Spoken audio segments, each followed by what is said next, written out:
बनारस, जिसे घाटों का शहर भी कहा जाता है। बनारस की पहचान माँ गंगा और उसके घाट से है।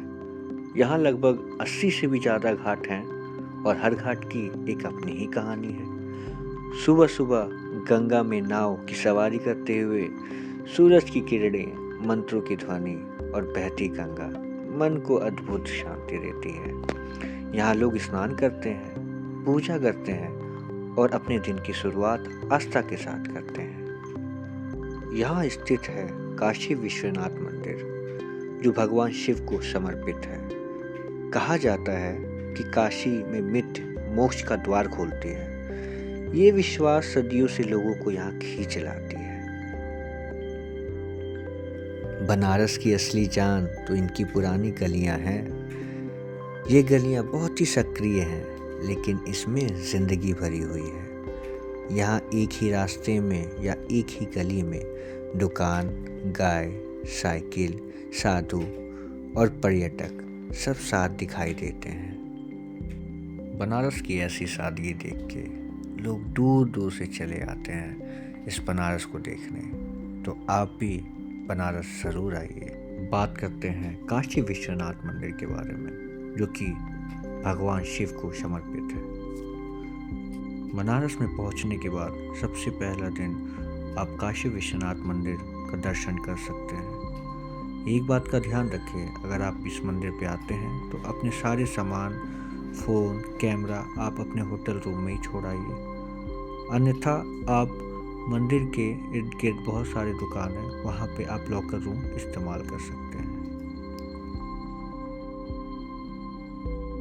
अब बात करते हैं घाट के बारे में, जो कि बनारस घाटों का ही शहर है। तो 80 से भी ज़्यादा घाट बनारस में है, जिसकी एक अपनी ही कहानी है। तो आप 80 घाट से अपना यात्रा स्टार्ट कर सकते हैं और 80 घाट से होते हुए दशमेध घाट और वहाँ से मनकनिका घाट और उसके बाद नमो घाट, ये सारे घाट हैं। इन घाटों की एक अपनी ही परंपरा और अपनी ही एक कहानी है। अब जो कि बनारस में इतने सारे घाट हैं, तो इसको घूमेंगे कैसे? तो चलिए इसके बारे में बात करते हैं। तो शुरुआत करते हैं 80 घाट से।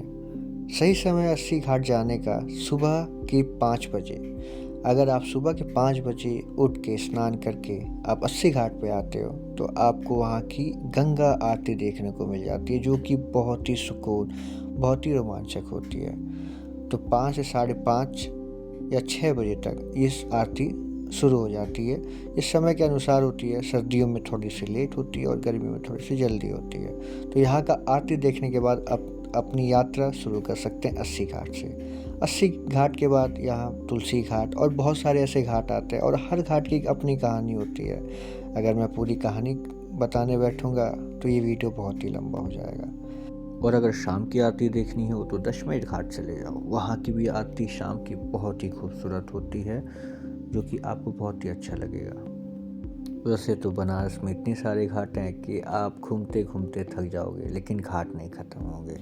तो अब बात करते हैं ऐसे घाट के बारे में जो कि आपकी ज़िंदगी ही बदल देगी। अगर आप इस घाट पे जाते हो और वहाँ पे कुछ समय बिताते हो, तो आपको एक ऐसा ही एहसास मिलेगा अपनी ज़िंदगी का कि आप मोह माया से बहुत ही दूर जा सकते हो। तो इस घाट का नाम है मनकनिका घाट।